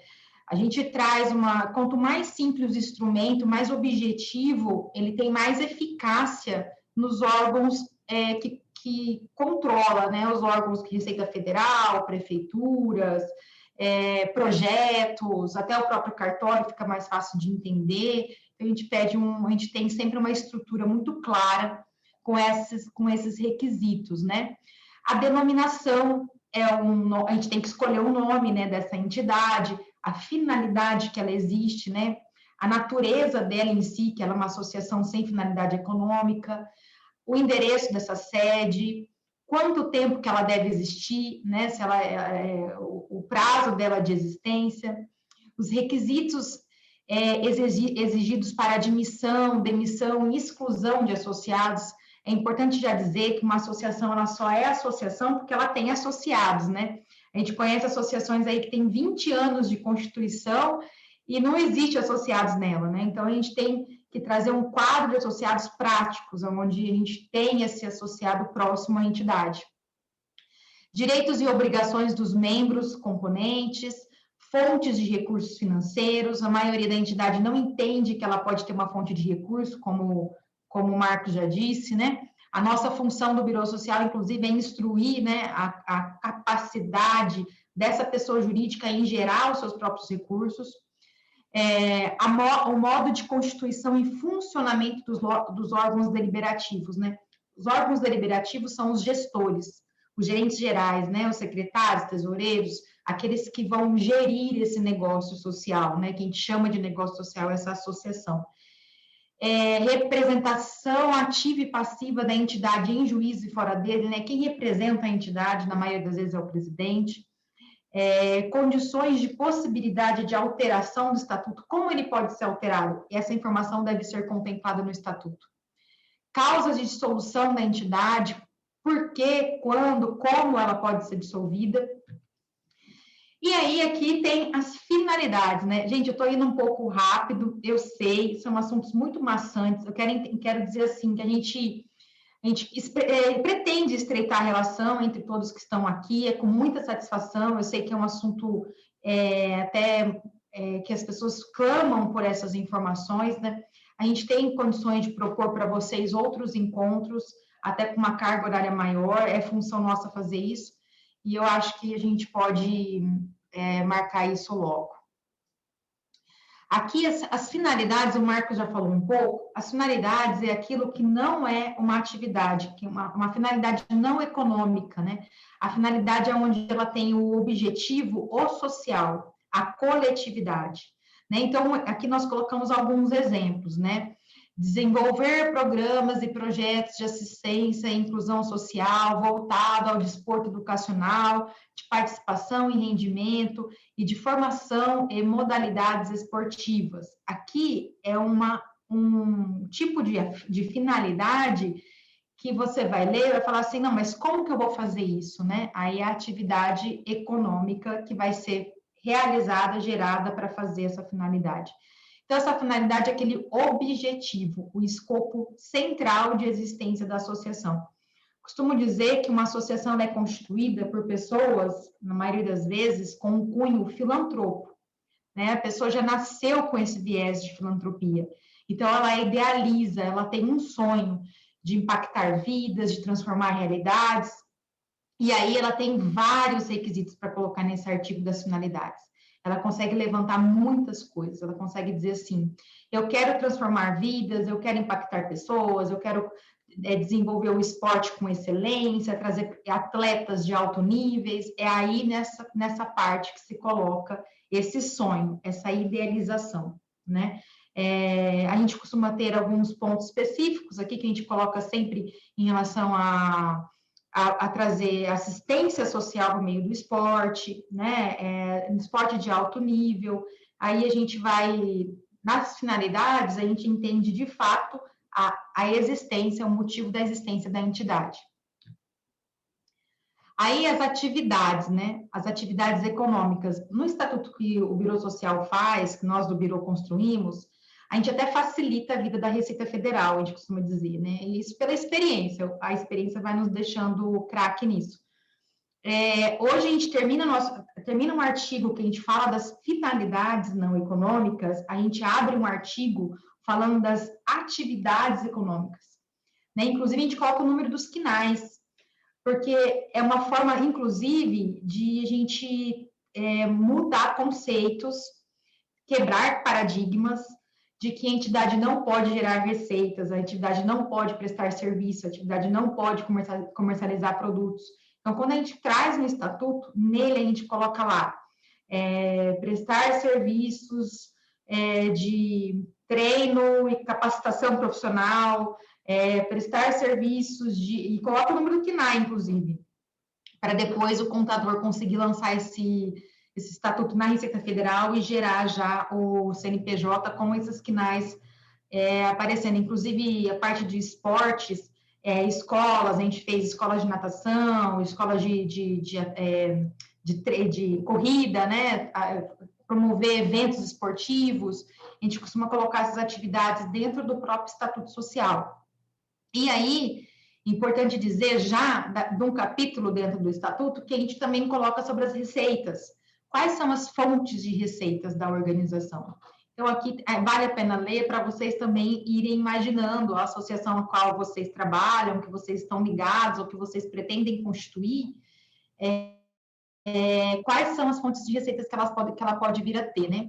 Então, contribuições de pessoas físicas ou jurídicas, essas contribuições desde doações até mesmo taxas associativas, receitas de comercialização de produtos, rendas em seu favor constituído por terceiro, rendimento de imóveis próprios ou de terceiros, aluguéis, né? Receitas financeiras, captação e renúncia de incentivos fiscais, que nós vamos falar um pouco disso amanhã também, resultado e comercialização de produtos de terceiros, resultado de prestação de serviço, subvenção públicas, né, que no caso é o dinheiro que vem do governo do estado, do governo municipal ou federal, com que a gente costuma dizer que é subvenção, porque ele vem com um nome, né, para onde você deve destinar aquele valor, então também é uma fonte de receita, mensalidades, anuidades, patrocínio, direitos autorais, contratos de gestão e administração, quando a organização ela é gerida por uma empresa, né, a associação gere uma empresa e é onde existe o repasse financeiro em relação à gestão desse empreendimento. A gente faz muito isso, né? Quando a gente conecta ao segundo setor, que é onde tem o recurso, ele passa a fazer, ele concede em arrendamento toda aquela estrutura que ele tem já instalada com as suas instalações, o know-how, toda aquela a carteira de cliente, uma associação passa a gerir aquele empreendimento, né?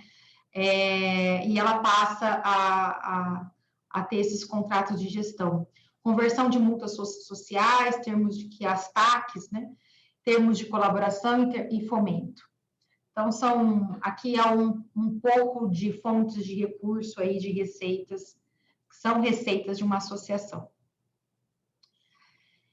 O quadro de associados também é uma previsão legal dentro do Estatuto Social. A gente tem que dizer que a associação, ela pode trazer N categorias de associados, né? Aqui a gente colocou um modelo de uma associação em que até prevê o associado atleta, a gente pode prever o associado usuário, né? Aquele que vai dispor daquele serviço prestado, às vezes, da assistência social na área do esporte, o associado mantenedor, que muitas das vezes a gente chama de associado fundador, aquele que constitui uma associação, o associado efetivo, aquele que está todos os dias na lida, junto na organização, às vezes na prestação de serviço, às vezes contribuindo financeiramente, benemérito, aquele que contribui de uma forma ou outra pela saúde, pela sustentabilidade dessa organização, o patrocinador, que pontualmente, ou uma hora ou outra, ele consegue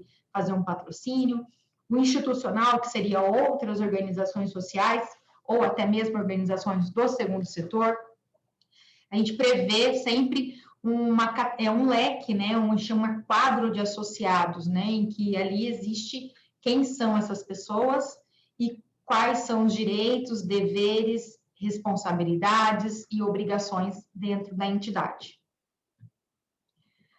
Aqui também é um capítulo obrigatório, de acordo com o Código Civil, que é os direitos e deveres dos associados, onde ali vai prever, claro, um pouco diferente do regimento interno, é só mesmo algo muito simples, cumprindo o Código Civil brasileiro, onde ele fala que o associado ele pode usufruir de serviços, frequentar a sede, participar das assembleias, qual o associado que pode vir a concorrer a cargos, né, da gerência, quais associados que podem participar de um conselho, no caso, nas associações de esporte, conselho de atleta.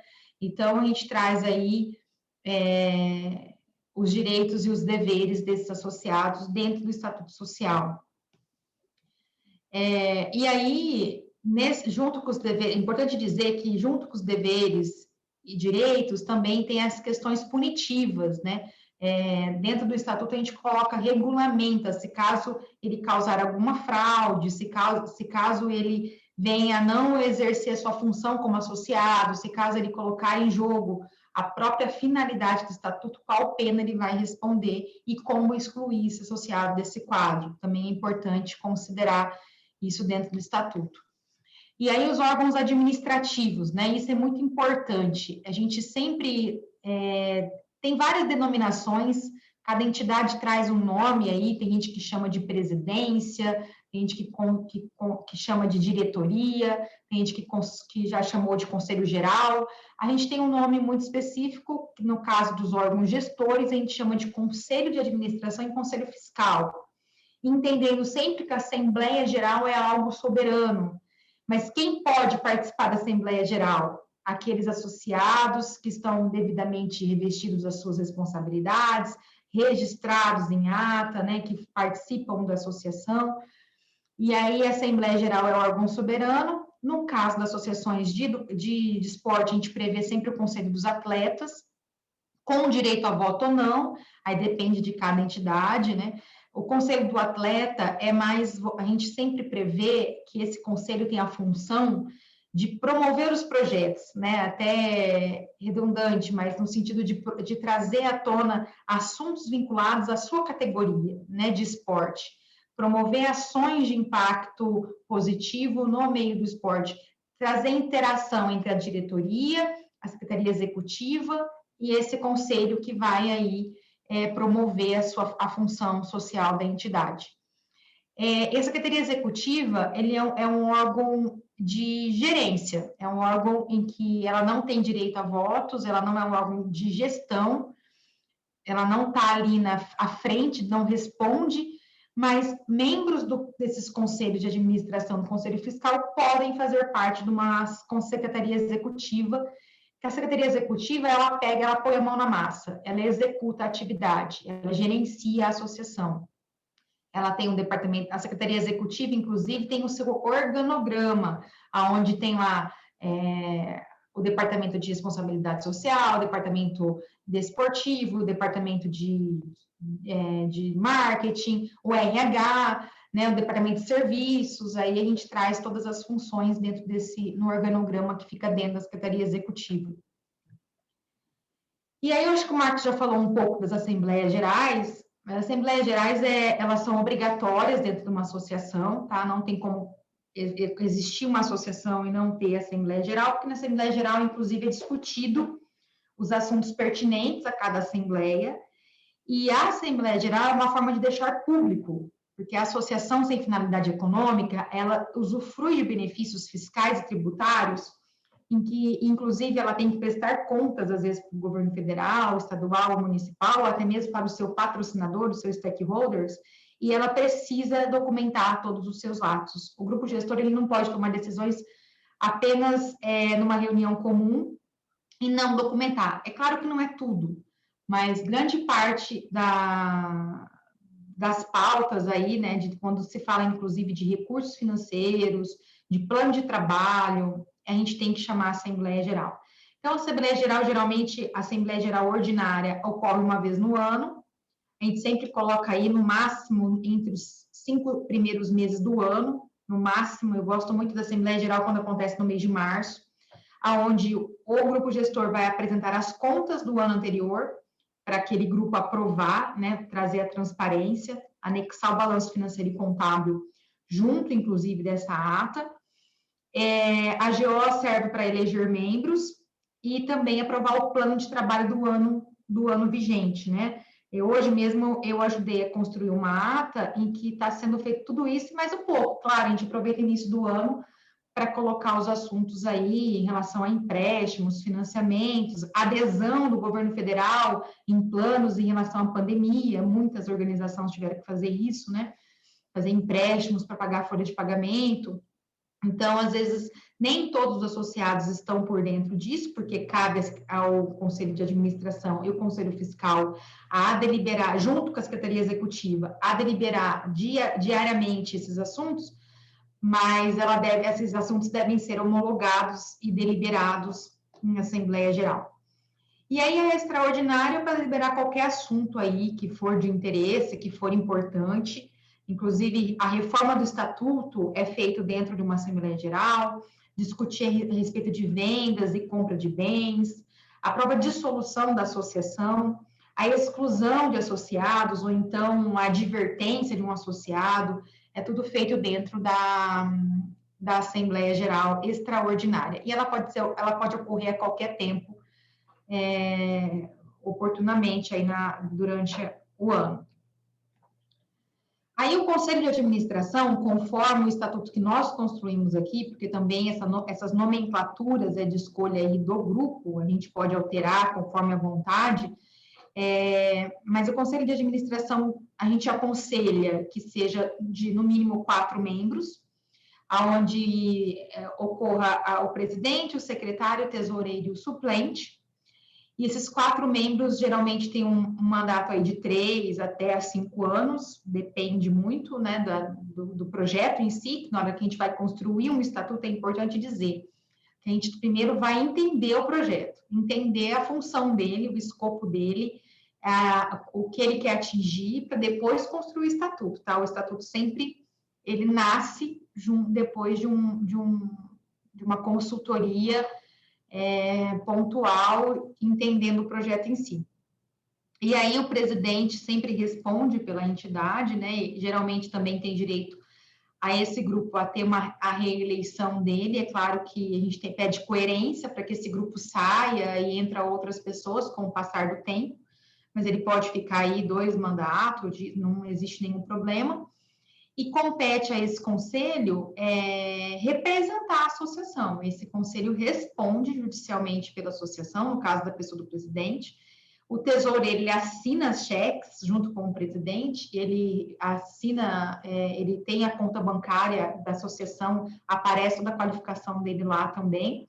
Então, ele contrata, admite funcionário, ele, inclusive, organiza a secretaria executiva, chama as pessoas para participar da secretaria executiva, porque é tanto assunto, a gente vai lembrando que, no caso, a maioria, o presidente, às vezes, não trabalha nas operações da associação, na gerência da associação. A maioria das vezes ele é um voluntário.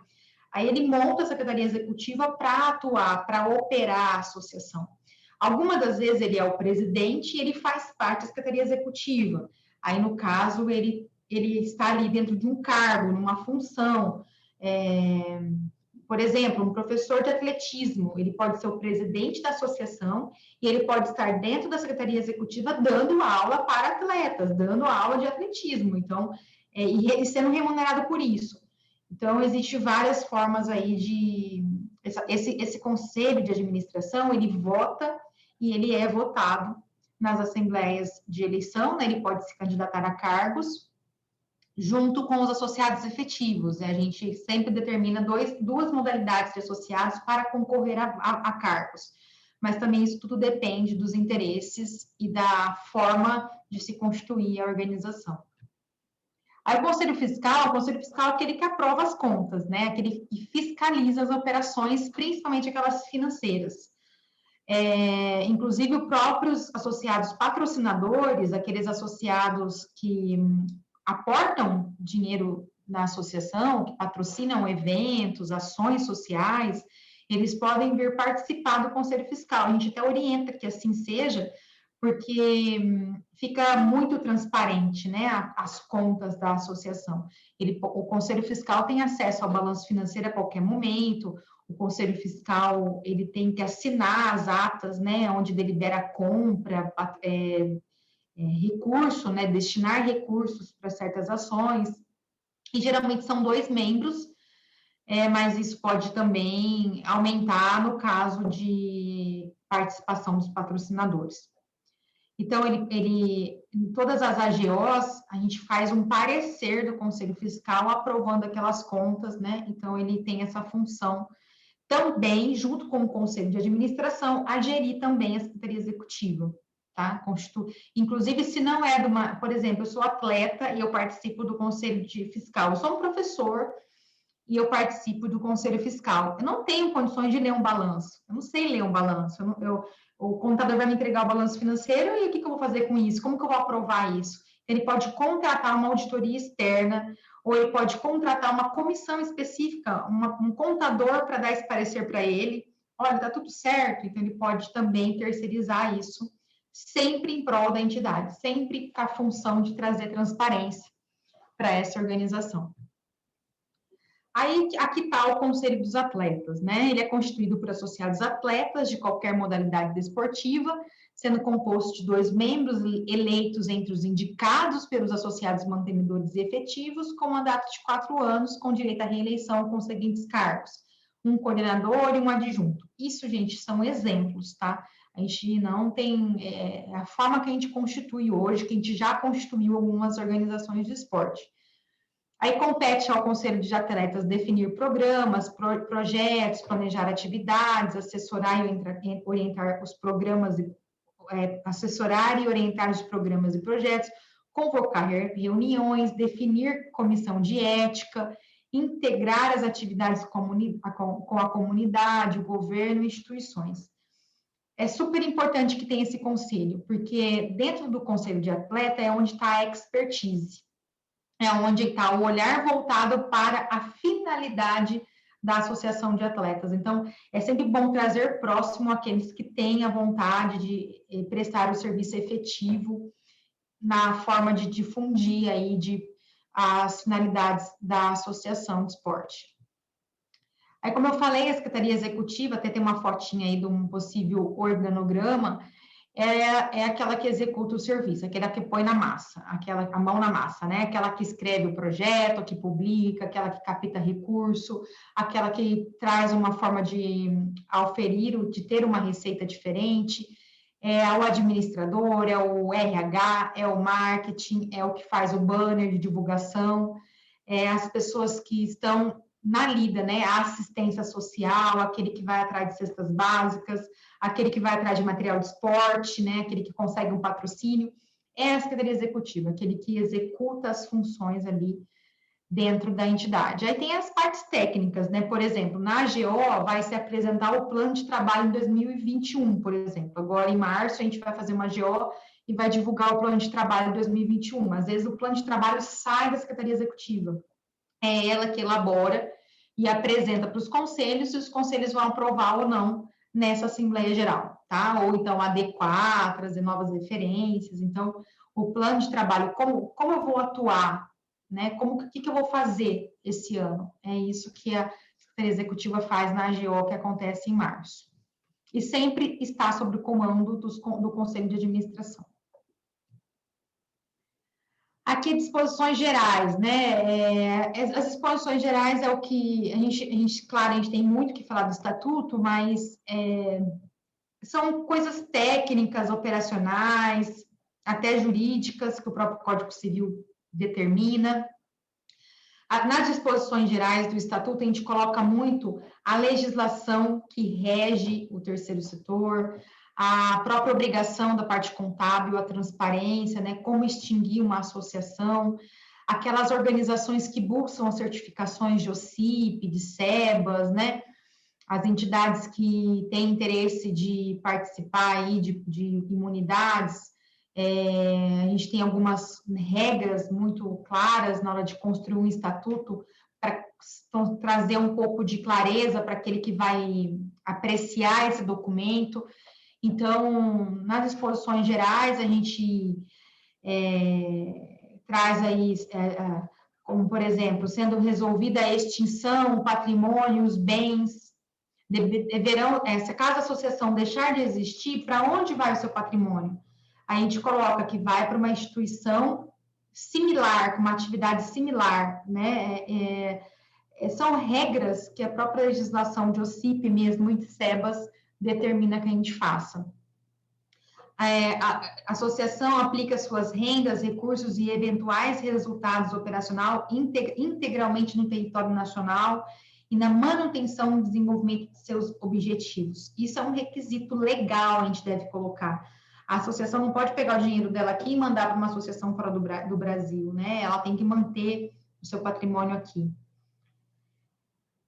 Eu falei da associação, do estatuto aqui. Eu acho que eu consegui falar muito superficialmente sobre o estatuto social. É claro que a gente sabe que existem aí muitas dúvidas a respeito. É importante dizer que cada entidade tem a sua realidade.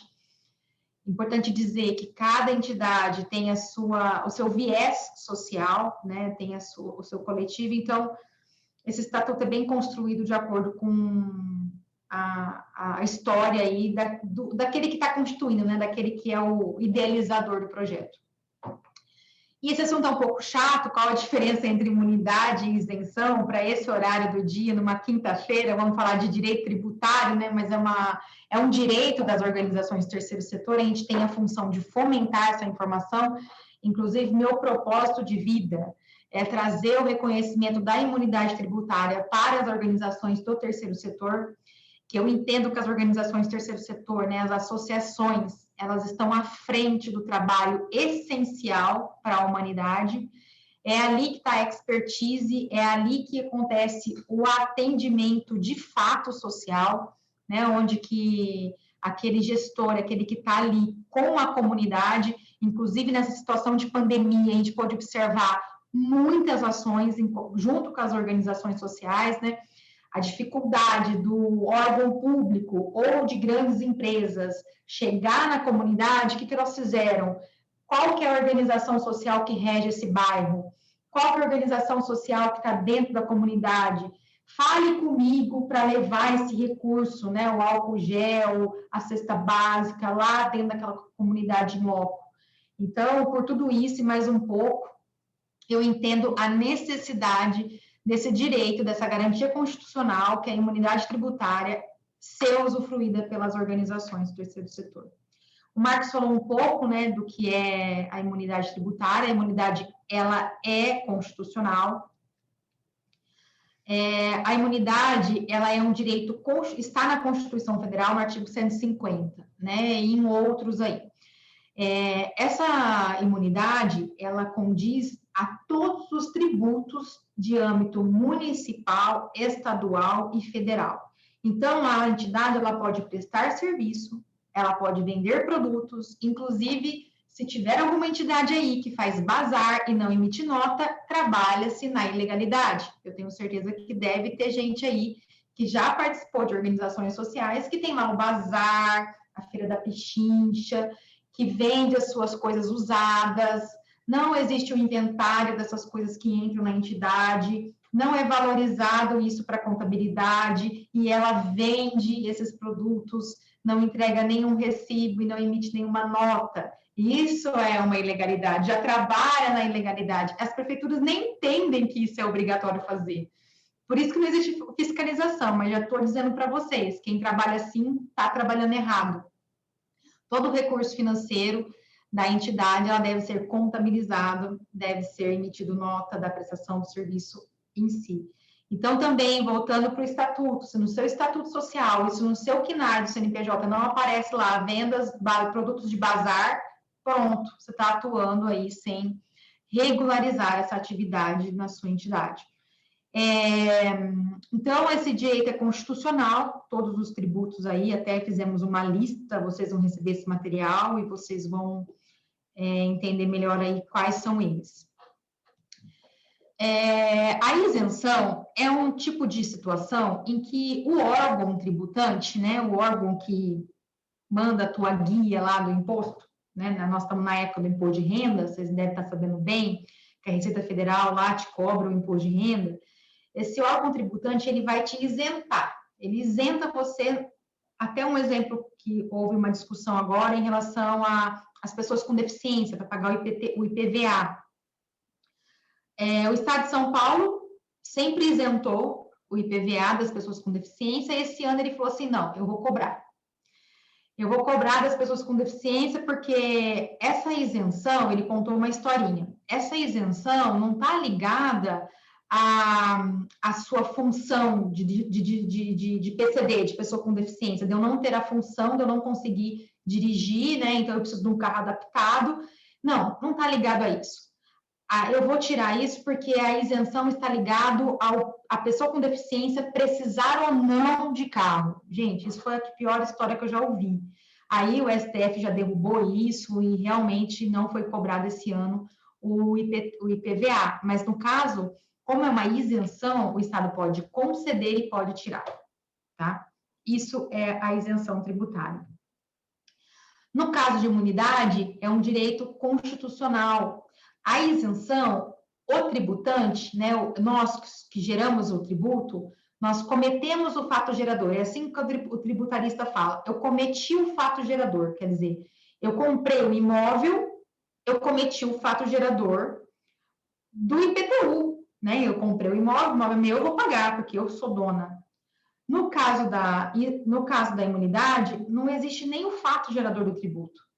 Você nasce imune. A associação terceiro setor, ela é constituída e já nasce imune. Alguns municípios do Brasil, é muito fácil você documentar isso. Você dá um tique no site da prefeitura e fala assim, eu sou imune, eu não vou pagar ISS. Né? Faz um pedido administrativo na prefeitura e fala assim, olha, a associação tem esse imóvel, ela não vai pagar o IPTU, e realmente ela é isentada, né? Ela é reconhecida como imune. Então, o direito de imunidade é permanente, é um caráter intrínseco dessa pessoa jurídica, nada pode tirar dela. No Brasil, ela só precisa regulamentar, né? O Marcos também disse sobre o artigo 14 do Código Tributário Nacional, que são os requisitos para você usufruir dessa imunidade, que aí é outro assunto. Mas que ficou claro para vocês, imunidade é um direito constitucional em que a natureza da associação, a finalidade não econômica, você já nasce imune e ali você tem esse direito. Inclusive, todo dele é constituído pela Constituição Federal. Para você deixar de ter esse direito, só se a Constituição Federal deixasse de existir ou ela fosse reformada.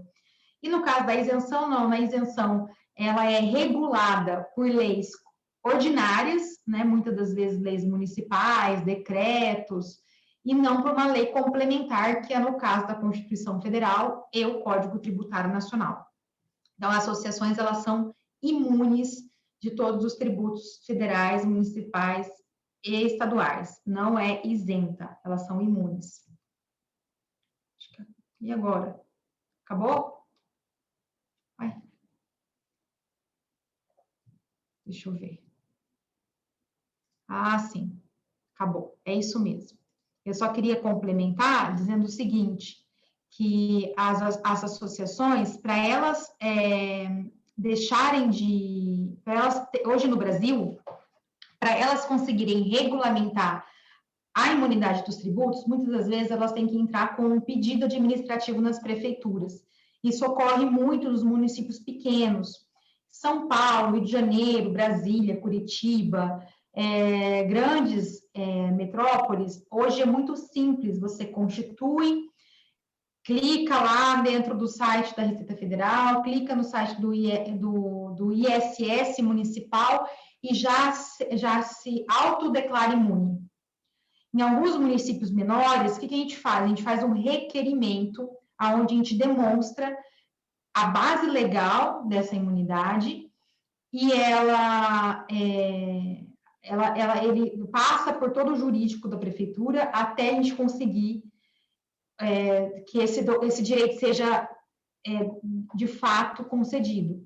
E, em muitos dos casos, a gente tem que entrar com um mandado de segurança em âmbito judicial para provar que a associação, se ela não distribui lucro, se ela aplica todo o seu patrimônio no Brasil e se ela mantém a sua escrituração contábil em dia, ela é imune.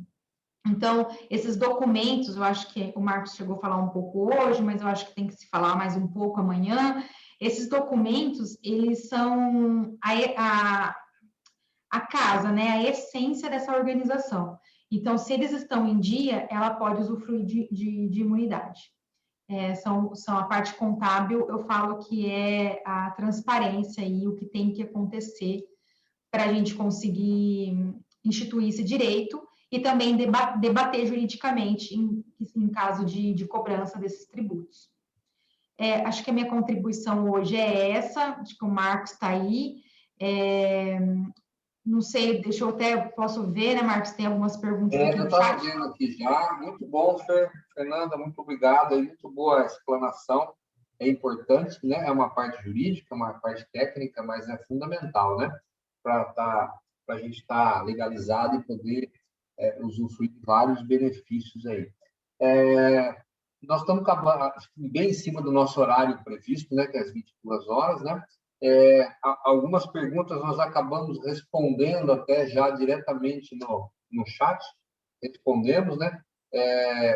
De repente, a gente poderia até abrir o vídeo, na verdade, o áudio, né? Para se alguém quisesse perguntar alguma coisa além disso, né? Eu vou só responder uma coisinha que perguntou, não sei quem foi, mas, assim, que é sobre... Deixa eu ver aqui, ó. Por que muitas associações ainda são chamadas de ONGs? Ainda é muito persistente o termo ONG, as pessoas usam muito isso, né? E nós dissemos aqui, ONG realmente não é uma natureza jurídica, organização não governamental. Só vou explicar um pouquinho por que é tão enraizado isso, esse termo, né, no mundo todo, tá? E no Brasil, principalmente, porque ele vem, para vocês terem uma ideia, a primeira vez que se falou em ONG foi em 1950, tá? Foi na ONU, numa reunião da ONU, um pouco depois aí da final da Segunda Guerra Mundial, né? Onde os países, principalmente na Europa, foram muito destruídos, muitos países aí em função da guerra. Então, na ONU, os países começaram a se unir, a montar organizações entre governos, tá? Para poder ajudar na reconstrução dos países. Então, numa dessas reuniões da ONU, lá com o secretário, mencionou, né, para mencionar aquelas organizações que estavam sendo montadas, que não eram as governamentais, que não eram ações entre governos, acordos entre os governos, ele mencionou, então, que era a organização, que era a sociedade civil de uma forma organizada, mas não governamental. Então, mencionou-se o termo, né? Organização não governamental. De lá para cá, isso se solidificou, hoje é sinônimo mesmo de associação, de fundação, né? Tem muitas associações que se denominam ONG, tal coisa. ONG, tem muitas que têm até o nome, não tem problema nenhum, mas é uma simples denominação. Ô, Isso Marcos, até hoje é muito enraizado, viu? só uma última pergunta. O termo associação, aqui está dizendo aqui, qual é a vantagem de ser utilidade pública, municipal ou estadual? Você pode falar aí um pouco? A utilidade pública, né, esses termos aí, às vezes, né, a utilidade pública federal, né, ela foi revogada, não tem mais esse título da federal, né, na 13.019, né, que esse novo marco regulatório, ela foi extinta, então não temos mais esse título, e continua mantendo estadual e federal, e o municipal. Alguns benefícios acabam tendo, né, até algumas exigências municipais, né? Se tiver leis municipais, né, que possam beneficiar de alguma forma instituições do terceiro setor, a própria lei municipal pode, assim, colocar ali que, para ter algum benefício, precisaria ter utilidade pública municipal, né? Não que seja obrigatório, mas para aquele município, alguma possibilidade, às vezes, de participar num chamamento público ou participar em alguma modalidade dentro do município, mesmo no estado, na verdade, né? Não é uma obrigatoriedade, né? A atividade pública municipal e estadual não vai dar nenhum benefício de renúncia fiscal, nenhum benefício de isenção, né? Nada isso que possa contribuir, né? Então, existe um benefício fiscal, é mais um benefício local, do município mesmo, principalmente, tá? Então, não existe, assim, um benefício maior do que isso, né? Daquela parte, às vezes, de um recurso, de uma verba municipal destinada só para aquelas que são consideradas, né? E hoje em dia, se a entidade tiver interesse de ter a certificação de OCIP, acaba prejudicando um pouco também a concessão, né? O Ministério da Justiça, ele também não concede aqueles que têm as certificações a utilidade pública municipal ou estadual. Eu acho que é isso, né, Marcos, por hoje? Sim. Eu acho que, né, a gente vai acabar anotando as outras perguntas para depois a gente responder junto com todos, né? Se alguém tiver mais alguma aí, de repente, aí uma última para a gente encerrar, a gente podia continuar amanhã, que amanhã o assunto vai ser bem mais prático, né? A gente teve essas concentrações hoje, essa parte teórica de concentração. Amanhã a gente vai entrar muito na parte prática, aquela rotina administrativa mesmo, né? Vai falar no passo a passo, beabá, a parte operacional, a parte administrativa, a parte contábil, a parte fiscal, e as necessidades do passo a passo, a questão do organograma, a parte de gestão, a parte dos recursos públicos, renúncia fiscal, dos incentivos fiscais, né, da parte das certificações voltadas, tudo voltado para a área do esporte, né? Benefício com doação, captação de recursos, né? A gente vai acabar falando amanhã essa parte mais prática, né? Então, eu acho que é isso por hoje, né? Desejar aí para vocês uma noite muito boa, se cuidem, né? A gente tem que se olhar muito para isso, né? Todos nós, né? Principalmente, né? Estamos muito cansados, né? De toda essa situação de não poder estar participando de práticas esportivas, corridas de rua, que sou um adepto, né? Há um ano que a gente não pode participar de uma competição, né? Mas é importante a gente cuidar da saúde para acabar logo com essa pandemia, para a gente virar essa página e voltar aí com nossas atividades, né? Então, muito obrigado a todos vocês, uma boa noite a todos. Eu estou disponibilizando meu e-mail aí, viu, Marcos? Coloquei no chat o meu e-mail, quem quiser agendar, marcar aí, qualquer dúvida, estou à disposição também, podem mandar o canal de comunicação por ali. Perfeito. Tá? André, se quiser falar um pouquinho, alguma coisa, André e Edgar, aí mais para a gente encerrar hoje, fica à disposição. Diego, dá uma liberada, André e Edgar, para te dar um alôzinho.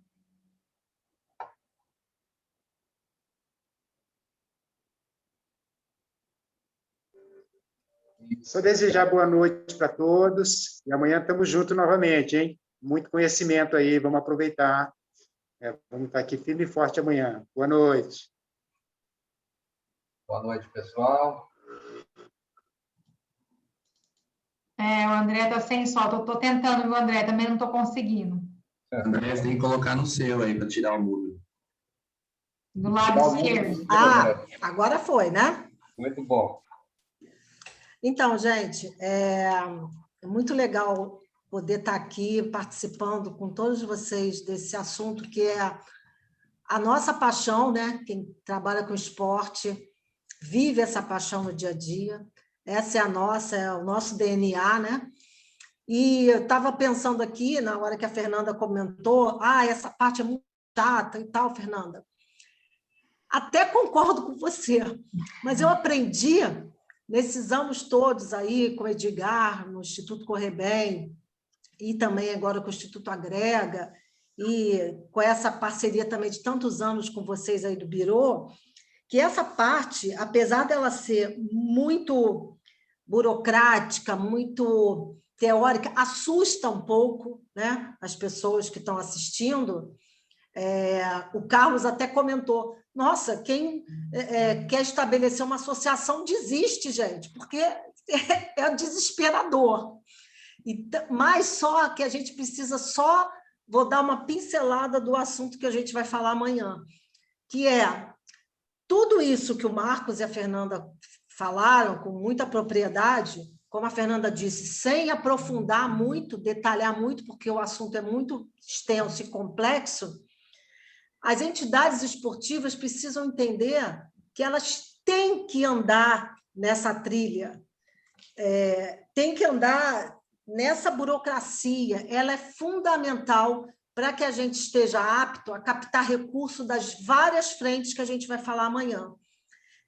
Que a gente esteja apto a ter uma certificação, que a gente seja um OCIP, né? Você falou de edital, Fernanda, e eu vou complementar tem vários editais para projetos esportivos abertos, tá? pessoal do CIP aí, que está aí, a gente está conversando sobre isso, inclusive, da Correbem, mas tem alguns pré-requisitos que esses editais colocam, cada empresa coloca o critério que ela quer para apoiar ou não um projeto, né? De acordo com algumas orientações. Exemplo, você tem que estar inscrito no Conselho Municipal da Criança e do Adolescente, a entidade. Ou a entidade tem que apresentar um projeto já aprovado na lei de incentivo. Isso tem muito, né? Isso tem muito. Então, a gente fala, essa parte burocrática é chata, né?